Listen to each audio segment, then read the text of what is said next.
As an association staff person, when a communications crisis presents itself, it's important first to take a deep breath.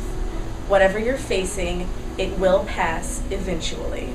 Get away from the day-to-day office issues and those types of things. Go away and really think through different scenarios that might present itself. Don't be hesitant to think, well, this will never happen.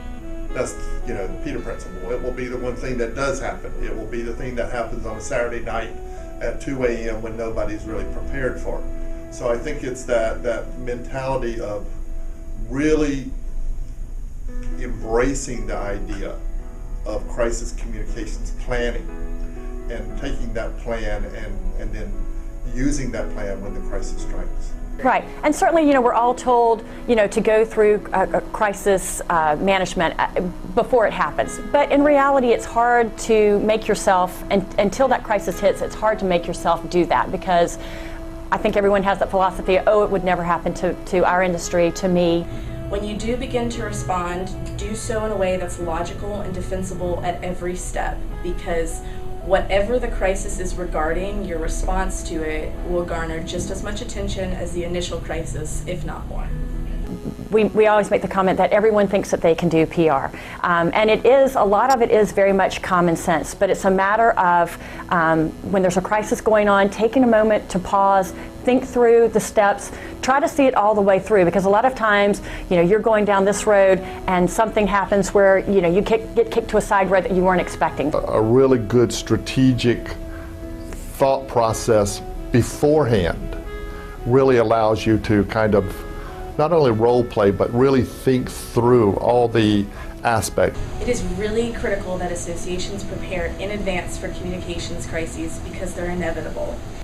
So yes, we definitely feel like it's important to provide resources to our members. So a lot of times, whether it's an incident that they've heard about in the news, we'll provide them with the latest information on what that incident is and what resources that we have, and that may be a statement or copy point, speaking points, so that if a reporter calls them, it may be, if a partner state association reaches out to us, we'll help them with a press release, again with speaking points.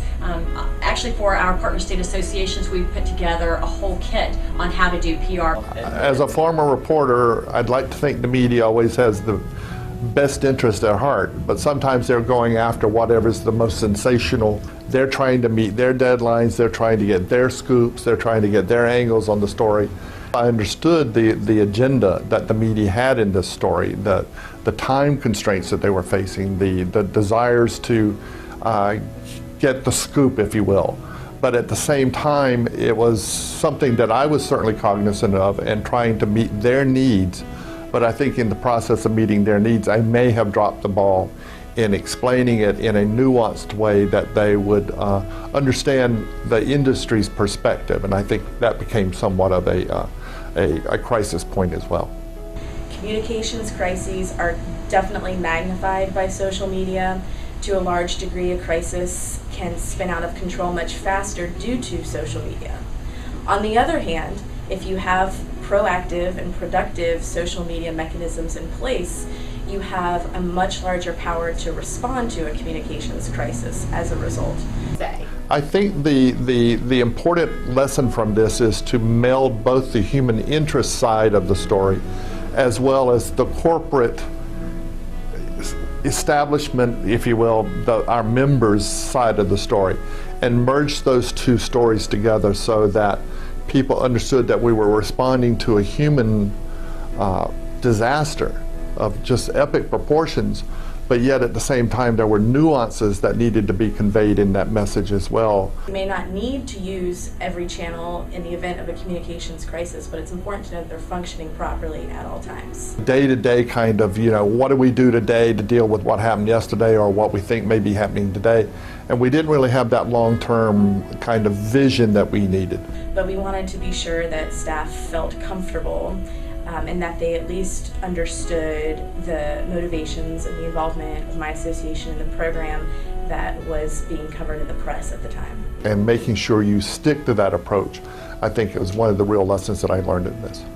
Well, for our association, a big part of our member benefit to our members is providing them PR. We call it being the voice of the industry, and that's a role that we take very seriously and are very aggressive about. Stress to the industry the need for pre-planning and really thinking through strategically how you respond to these types of situations. We need to go through a planning process and really think through those things that we think may not happen but could happen, and have a plan, have a book on the shelf that you can turn to in these types of situations. We've moved on using many of our same strategies with media engagement, public information, and other communications, but we have changed some things.